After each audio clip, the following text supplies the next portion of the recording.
Matapos ang Itbulaga. Kala ko, Agad!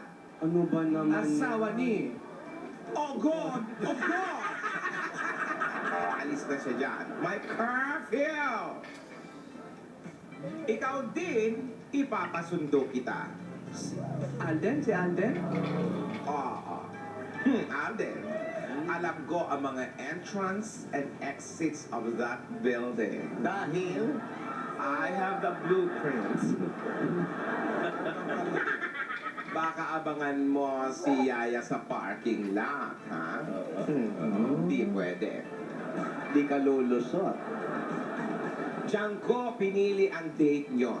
Dahil alam kong importanteng lugar na yan para sa inyo. Diyan na. Ang bilis, ha?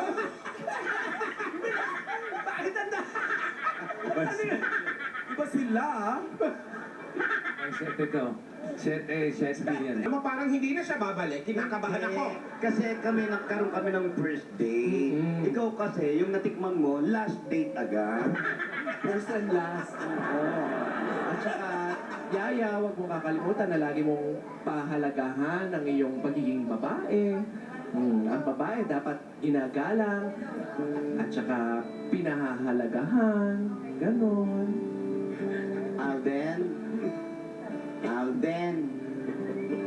Alden. Tanghali na, gumising ka na.